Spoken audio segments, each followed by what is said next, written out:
Hello! Today we have another book called Learning the Ropes, written by Nett Hilton, illustrated by Lucia Masciolo.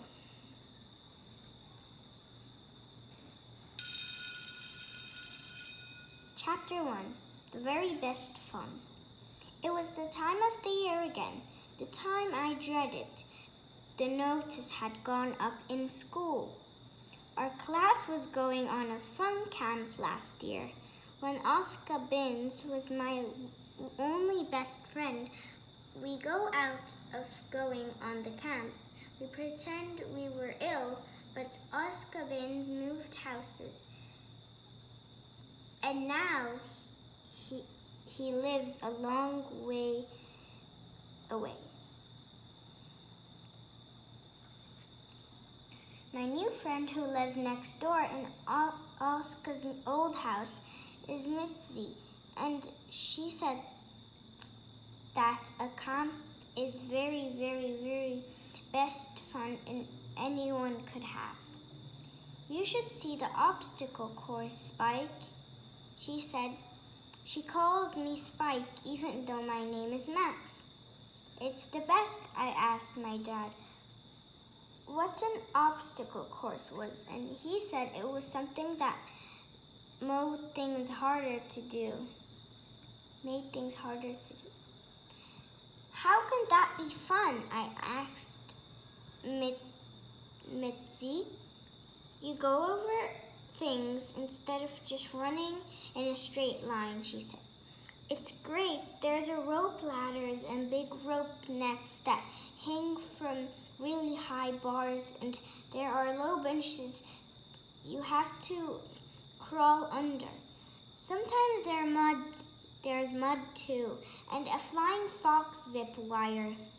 Just wait till you see the flying fox, Spike. You'll never want to be in an ordinary race again. This is a map. Welcome to camp. To fun camp.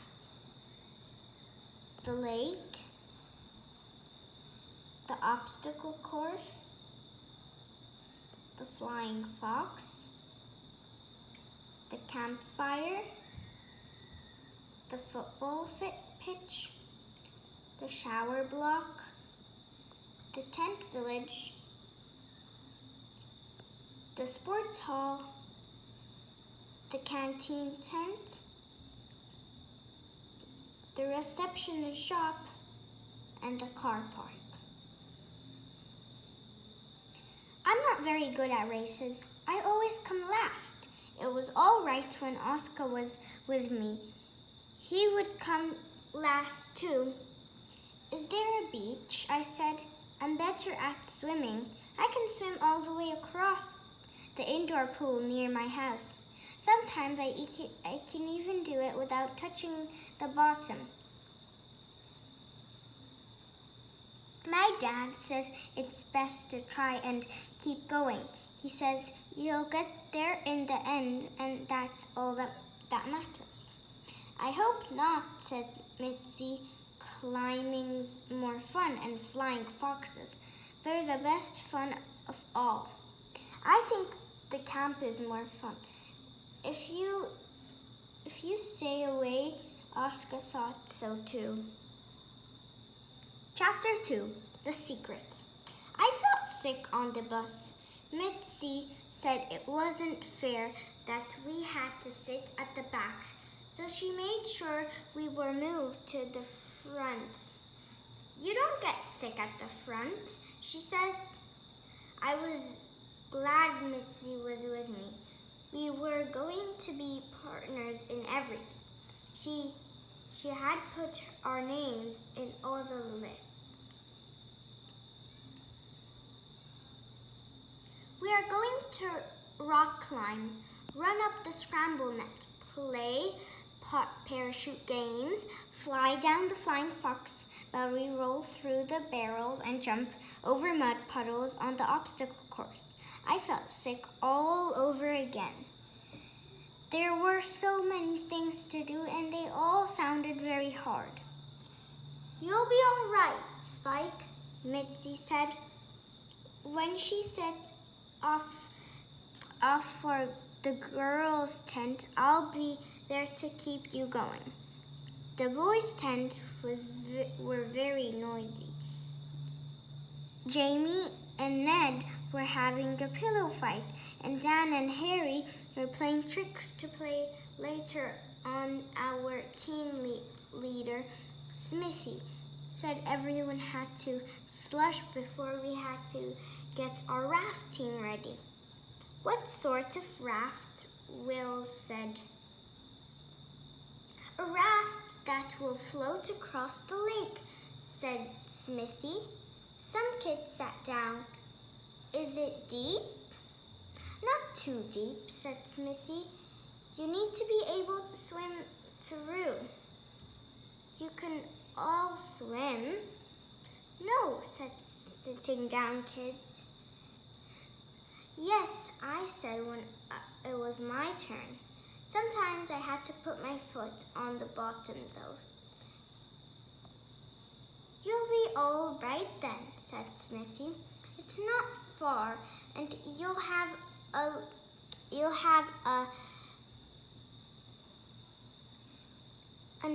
life belts, and our raft won't sink anyway.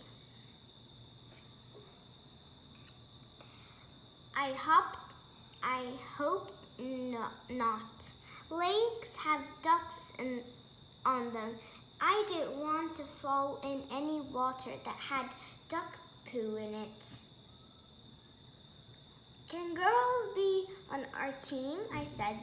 The girls have their own teams, Smithy said. We have to beat them. I'd be funny being on a team without Mitzi. I'd be funny being on a team as long as Mitzi was out on the lake too. It wouldn't matter. I would be all right. Remember not to tell anyone, Smithy said. Our raft must be a secret. How will it be a secret if everyone can see you building it? Dan was looking around. It has to be a secret though. Smithy was very firm. We don't want anyone to know what our ideas are, do we? No!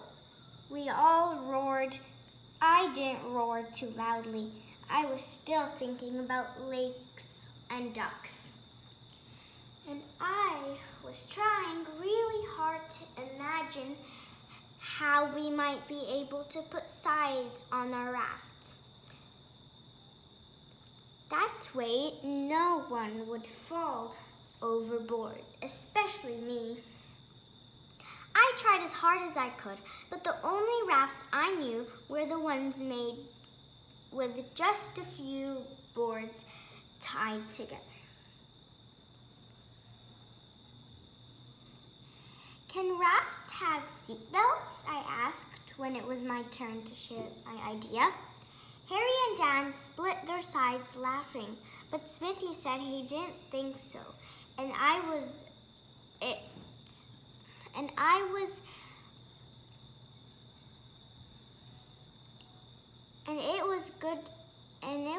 a good idea the same.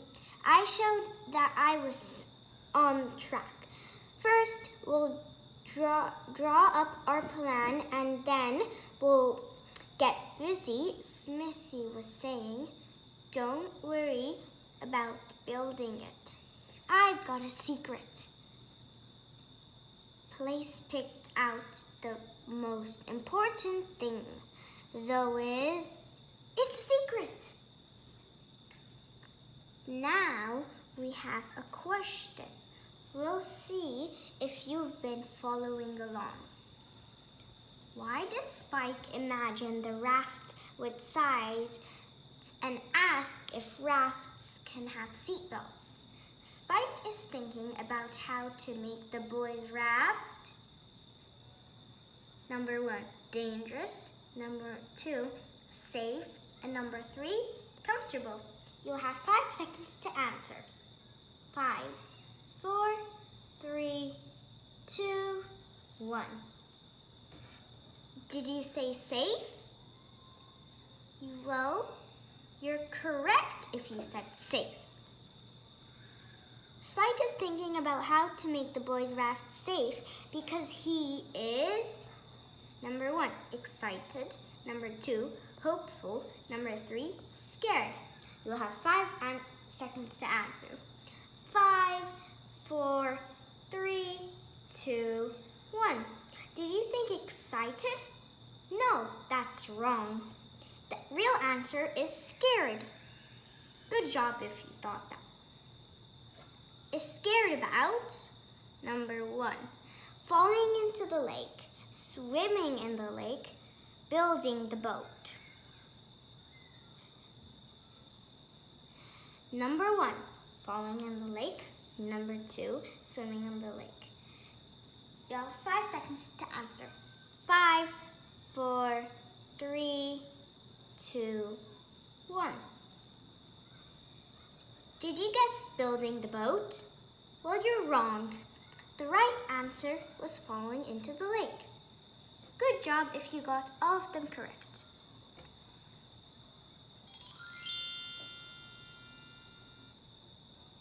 Let's go back to the book. After breakfast, Mitzi grabbed me and put us in a line for the flying fox. It was awful. Mitzi said the first thing I had to do was climb up a tree. I said the first thing I had to do was watch. I wanted to see what was going to happen. Mitzi went first. Watch me, she called. I didn't take my eyes off her. She climbed onto the little platform. Halfway up the tree, the flying fox leader was waiting. Stretch up, he yelled. Mitzi did. She held on a bar above her head. The leader tied a harness around her middle. Then she stretched her towards him. She looked like a piece of elastic. Ready? The leader roared. I wasn't sure if Mitzi was ready, but she was on her way anyway. Feet up, swing, Mitzi did. She whooshed over the mud pool and landed safely on the other side.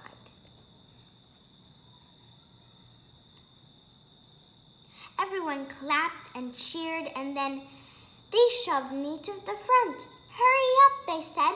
Don't waste time. I was there before I knew it.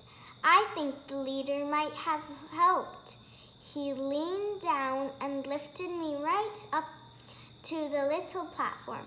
Ready? Came the roar again. I wasn't, but I didn't matter. Anyway, I was so frightened I couldn't close my eyes. Over there in the landing space was grass and a little hill that was supposed to stop you.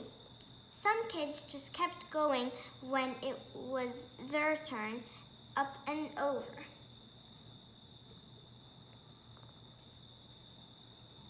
Down there before the landing place, and right across the middle was the biggest, yuckiest, splashiest mud puddle I'd ever seen. Feet up, swing! I tried, but it was too late. My feet were down and they were jamming in place like rusty brakes of a bicycle. My toes dug in and I fell, face first into the mud. Never mind, Spike, Mitzi said as we walked to the rope jungle gym. There's no mud there to fall into. There was a very high bar through and big holes in the jungle gym for my feet to fall through. At least there was a long line of kids waiting for their turn. I stood at the end for as long as I could. We have another question. Read this extract from the story. Which sentence contains a simile?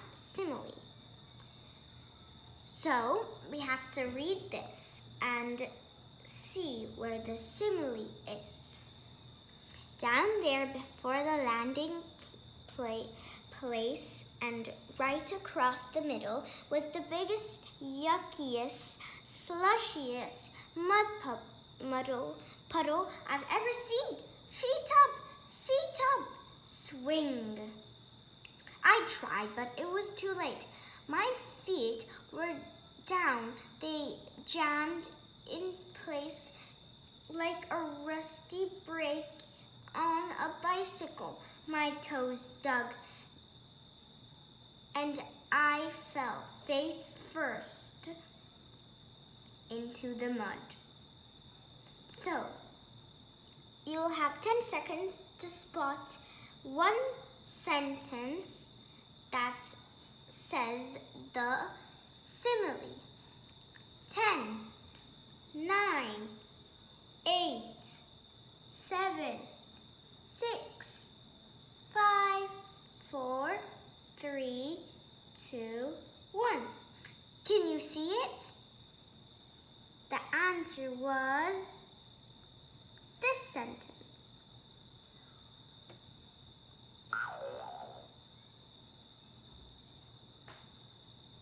Well, it wasn't, so it must be this.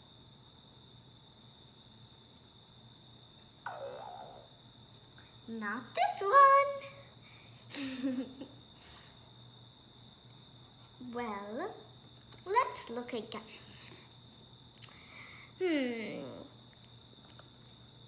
Down there before the landing places, right across the middle, was the biggest, yuckiest, slushiest mud puddle. It must be this one, right? No. Did you see it? If you thought this one, then you were correct. Because I didn't get it.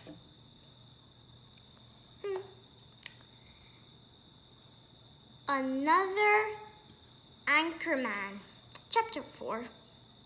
I climbed to the rope and I didn't fall off. We played a game with parachute and I fell down 3 times. The 3rd time, the kids behind me didn't get tangled up. The parachute leader said we'd get there in the end, and I just had to remember, pick my feet up a bit more. I picked them up as high as I could. Mitzi said I looked like a galloping horse. Everyone wanted to be a galloping horse then. The parachute leader said I was really cool for thinking of it. I said it was Mitzi's idea. She said I was the one who did it first, and that made all the difference. We didn't go to the rock wall to climb. We were getting ready, but Smithy said our team had to go back for a special meeting about you know what. I looked for Mitzi to say we'd meet up later on, but she wasn't anywhere to be found. I asked her team leader if she knew where Mitzi was. No, she said. She's in the other team now.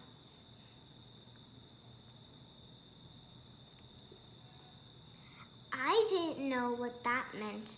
I was going to ask, but Smithy was waiting. Hey, Spike, he yelled. We're waiting. I hurried over. We were going on a scavenger hunt. We needed to find bits and pieces that we could use to build a raft. Keep up, Spike, said Smithy. When we set off, we need you. You're our anchorman. I wasn't sure about an anchorman.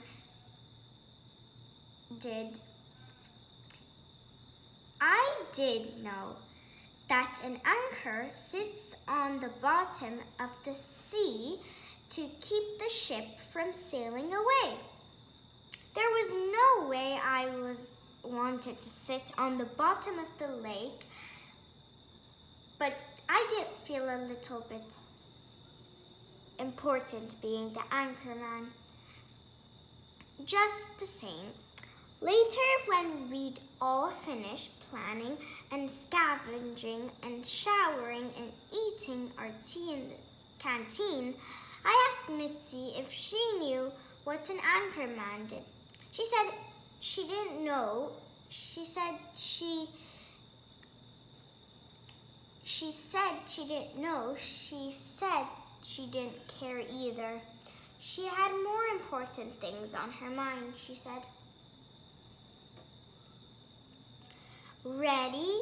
Chapter 5. Ready, steady, go! It was Friday before we knew it. Race day. Mitzi had kept us busy practicing for the obstacle race. Smithy had kept us boys too. As soon as we finished our morning tasks, we had to line up.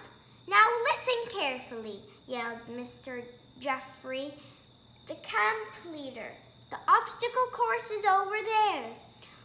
We turned to look. It just looked like a lot of trees clumped together, and we could only see a little bit of track.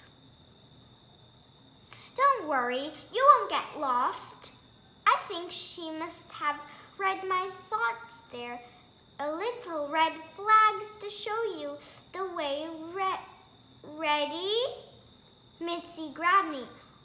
Run hard, Spike. We're going to win this one. Everyone had to be tied to their partners. We tied our bands around our wrists. Some kids tied them on their belts. In steady.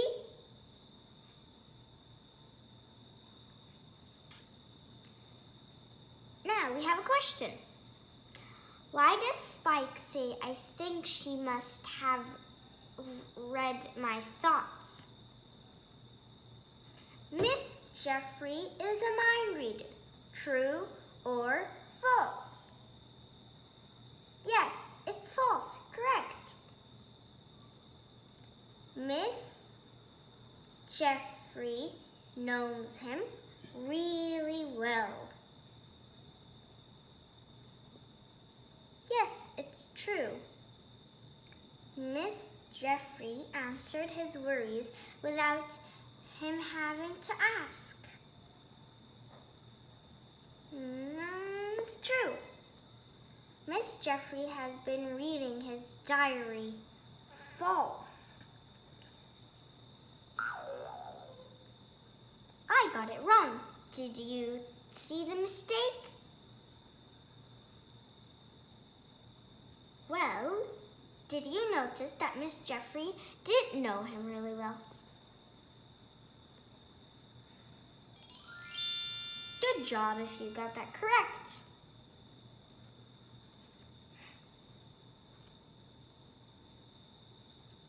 Okay. We checked. We were in the right starting position. Go! A whistle blew and we were off. A lot of kids stumbled and tripped over, but we didn't. We were right up near the front. I think Mitzi ran a bit faster than I did. My feet didn't always get to touch the ground. We were going fast, fast, fast. Then the kid in front of us fell over. We were winning. Go, called Mitzi. Go, Spike, go. I was going. It was ace. And then, Mitzi stopped. She stopped so suddenly that I slammed her right in the back. What? I cried. She just shook her head. Sorry, Spike.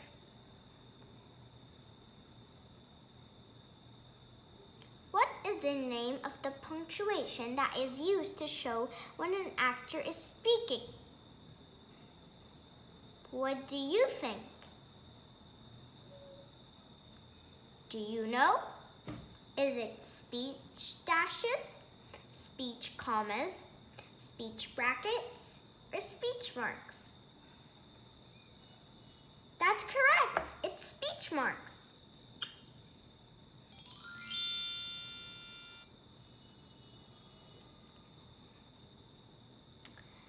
All right. Chapter 6. Lean on me. I ducked down. I ducked around Mitzi. There was a log across a little stream where was a log across a little stream. It wasn't a very wide stream, and it had slippery banks that led down in the narrow stretch of water. It wasn't too far down. It wasn't too far from our side to the other either. It was too far to jump though. That was why the log was there. We had to run along it to get to the other side of the stream. Go on, I said. Hurry up. The others were starting to catch up. I could hear them crashing along behind us. We're done, Spike. Mitzi sat down. There's no way I'm going over that. It's just a log, I said. I could hear voices now as the rest of the races behind. I could hear voices now as the rest of the racers behind looked for the red flag.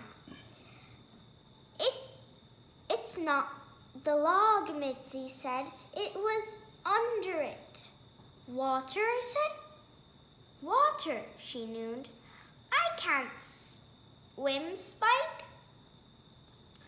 Another question. How has this part of the story changed the way we think about Mitzi? So, leader to Spike. Was it Mitzi's before or Mitzi's after? It was Mitzi's after. Did you get that correct? Has weakness. Mitzi after. Doesn't need help. Mitzi before. Scared of water. Mitzi after. Needs Spike. Mitzi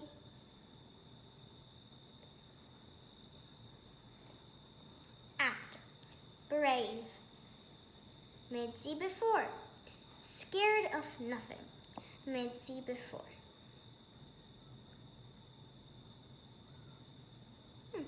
Let's change that there. Let's see. Is it leader to Spot, Mitzi before, Mitzi after? It's Mitzi before. And needs Spike. It's Mitzi. That's actually there. That's actually there. Are you getting these right? Because I'm getting them wrong. Maybe this.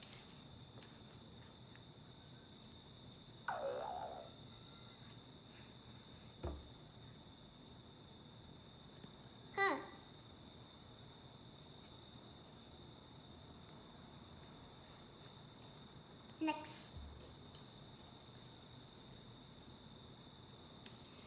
But it won't be deep. I knew it couldn't be. The camp leaders wouldn't let couldn't swim, fall into deep water. Come on, try. Mitzi stood up. Nope. She said, it's deep, I know it. It's just muddy, I said. You can't see the bottom, that's all. Mitzi was already starting to go back the way we'd come. I was still tired of her wrist and I was being dragged along behind her. We'd never win the race if we didn't cross the stream. I held Mitzi back. I grabbed her wrist and pulled her to the log. Don't look down. I gave her a gentle push. She put one foot on the smooth bark. It's only 4 or 5 steps. You'll be okay, I promise. There's no room for both of us. She looked like she was going to step back. You go along the log and I'll go this way, I said as I held onto her hand and slowly started down the muddy bank to the water's edge.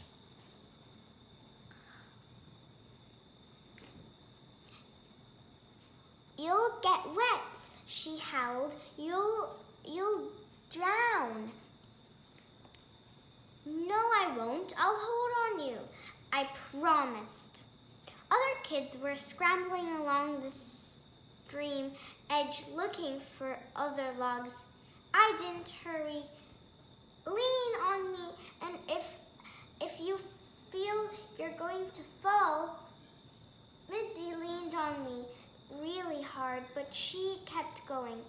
Ducks quacked and scurried away.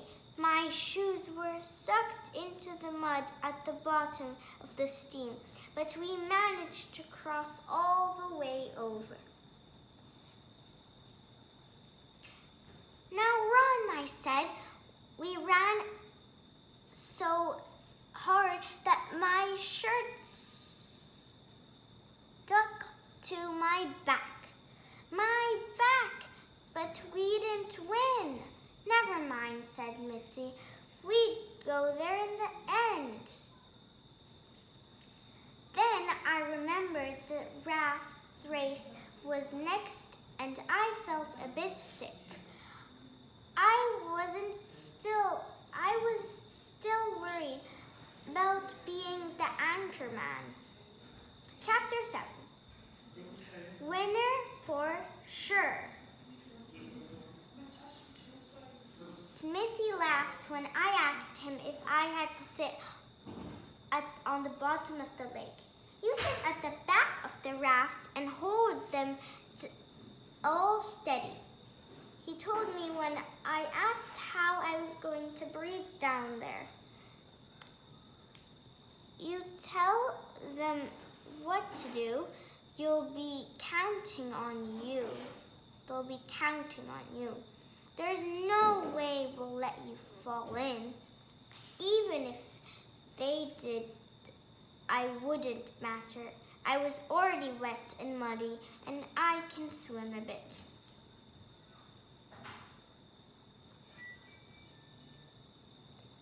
I'm going to cheer hardest for you, Spike, said Mitzi. I don't know what I would have done without you. I grinned at her. I do know I wouldn't have been anchorman or even have you gone to camp without her. And I knew one other thing. As soon as the summer holidays came, I was going to teach Mitzi to swim. Then watch our next year. We'll be obstacle course race winners for sure. What type of book is this?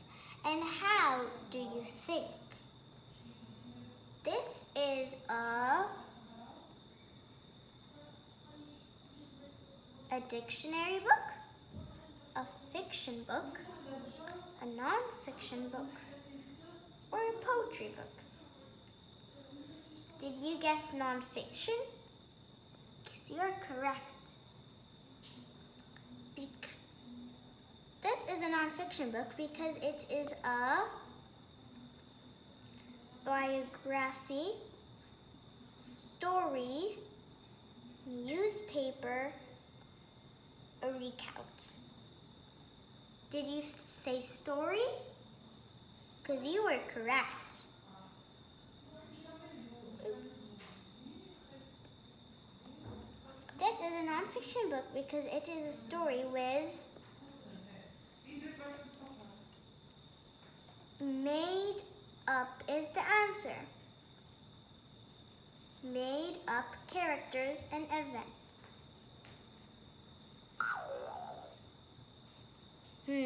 There must be something wrong. Let me see. Is it a fiction book?